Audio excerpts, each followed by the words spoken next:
Welcome back. You're watching India Inc.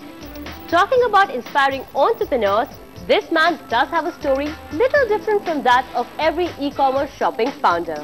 I'm talking about Sanjay Gularia, the founder of Shersingh.com. So let's just listen in to his success story straight from the horse's mouth.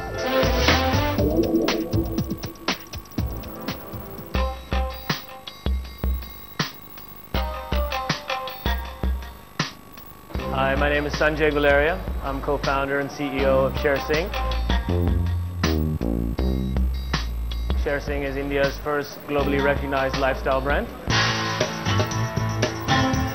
I had come back to India twice in 2008 for family weddings, and I immediately realized that there was an opportunity for me to move back to India and, more importantly, create something globally out of India. Growing up in the United States, recognized that there wasn't an Indian brand, though every time we would look on a label for Tommy Hilfiger or Ralph Lauren, it would always say Made in India.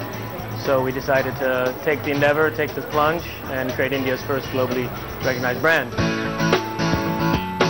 The name Shersingh has some personal affiliation, but more importantly, for us it represents India.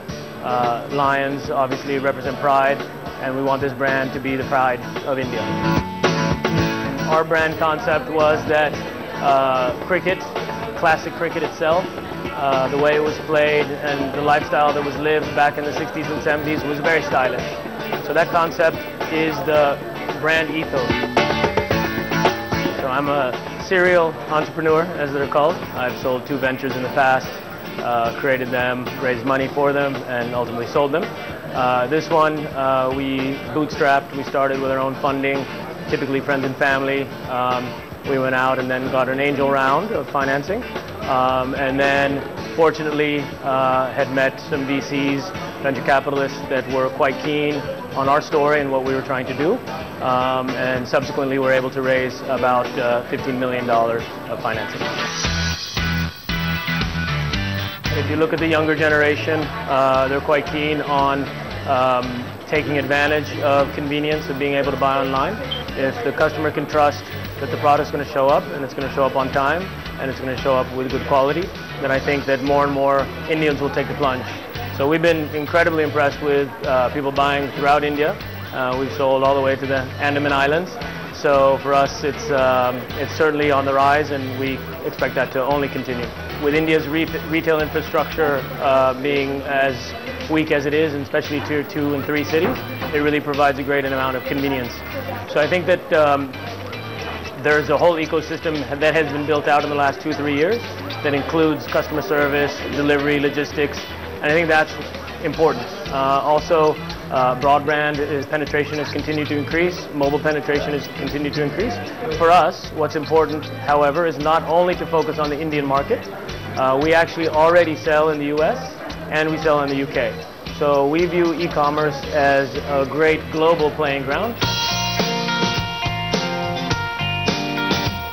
Any new endeavor, any new venture is fraught with every day asking yourself, is this right? Am I doing the right thing? Will anyone want it? Especially with a name like Shersingh, which we thought maybe Indians would reject because it's Indian and they'd prefer Sir John Williams from a cricket brand that might sound British. So those were some of the concerns. Challenges, however, are marketing, building trust, building the brand, getting brand associations. We were very fortunate. We were invited to the Mohali match between India and Pakistan in the semifinals. We were fortunate enough to give the players, the national team, our shirts. We had created a small, what is called a capsule collection. They said India on them, and when you flipped the collar, it was a big Indian flag. And so after they won the World Cup, they ended up wearing them. And they were proudly boasting. You saw Harbhajan and Zach and everybody wearing our shirt. So I think that that was the magical moment when we realized we had something on our hands, and from there we began building the brand. So if MS Dhoni or Zaheer Khan or Sachin Tendulkar or any of these big celebrities or stars are wearing a particular brand, I think that that only enhances the brand's identity. Marketing is a major component. We're fortunate enough to have a team in New York City as well. So that's the beauty of being a global brand. We can actually get marketing content from around the globe. We have 2 design teams, one in New York and one here in India. And so it really starts with them. They take the concept, they integrate it into the designs, they work with merchandisers, and we bring the brand to life that way. Then it goes through a manufacturing process. We get to see samples, we look, review, we want to make sure that our quality is on par with Tommy Hilfiger, Ralph Lauren, and all the international brands. So we take painstaking efforts to make sure that the embroidery, the logo, everything about the quality of our product is at that level. So that's kind of the process, and then it hits our warehouse, and we start marketing on our website. Lots of businesses are easy to start. It's difficult to scale at times. You have to always know what your consumer wants, know what the customer wants. Price, there's competition that enters the marketplace before you look at it. You have to offer free shipping, free this, give this away. So it begins to eat into the profitability landscape of the business. So it's easy to start. I think you have to persevere.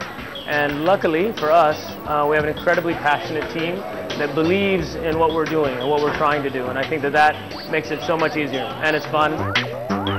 I think teams are fundamental, period. I was fortunate enough to ideate with my ex-colleague and very good friend, Sunny Cabrawal. Before we even started the business, we thought through different opportunities and angles. What do we want to do? What do we want to do with our lives? How do we want to dedicate the next 10 years of our lives? And that was the formation of the first team. From there, you're able to grow through contacts, friends and families. You also look at what do you need from a skill standpoint, and it's a roller coaster. As an entrepreneur, every day there's a super high moment when you see somebody walking in Hoskas Village and they're wearing Shersingh, and a super low moment when, oh no, the distribution of our product didn't come in on time. So I think that there's sleepless nights, but the roller coaster ride is super fun. The risk is that you're so engrossed in what you're doing that you don't take time to step back and say, hey, I also have a personal life. But now it's all guns a-blazing, all pointing in the right direction. The large multinationals, they don't see the smaller opportunities. Something that can be a niche opportunity can explode into something big and be revolutionary. And I think that you should try to find some of those unique opportunities to exploit. So I was fortunate enough to go to business school near Palo Alto in Berkeley, California. And at the time, there was a boom of internet companies. I had spent most of my years at a company called Procter & Gamble in large multinational environments, and felt that there was a breath of excitement and fresh air. So that's when I took my first plunge. I joined a startup. I didn't start one myself. My first endeavor was joining a startup, understand how it works, how you raise money, how you offer a new innovative service to the market. And then decided to go start myself. In 2008, the banks around the world shut off access to capital. So there was a huge credit crunch, and if you needed to go raise another round of financing, you were dead in the water, no matter how good your product was or how great your service was. So there are macroeconomic issues that can affect you. There are small day-to-day operational issues that can affect you. The website can go down, your product doesn't show up on time, consumer complaints. There's a variety of things that keep you up. But I think persevere, put all the right people in place, in the right positions, and I think that in a large sense, just stay focused. India, the retail reality is a decade old. So there's a new generation of consumers who are cautiously moving in that direction. So I think the Indian consumer is a little more frugal, and that sometimes, and they're looking for a good deal, which can't blame them. But I think you have to really take them down a quality path and prove that it's worth the extra few dollars or a few rupees to purchase your product. Education doesn't play a part in being successful. I think, again, in our business of consumers, having that keen consumer insight, understanding what they want, looking at an addressable opportunity that might not be addressed and say, I'm going to go do that. Fortune, luck, plays a huge part in anybody's success. So I think that all the pieces have to come together. But I wouldn't advise anybody who's on a college career path or university career path to drop out. But if you feel conviction and there's a burning desire to go try something new, then by all means. The beginning is the best opportunity for you to explore. and never feel afraid to shift direction as long as it's done with conviction and you have vetted and thought through why that change is going to happen, and then stick to that. As an entrepreneur, I would highly recommend experimenting, and then once you've decided whatever you're going to go do it with great conviction. Get a set of mentors. I think I can't stress that enough, because you're going to make mistakes and you might walk into a wall without realizing it, and that mentor can advise you, hey, turn left here, because otherwise you're going to run into that wall.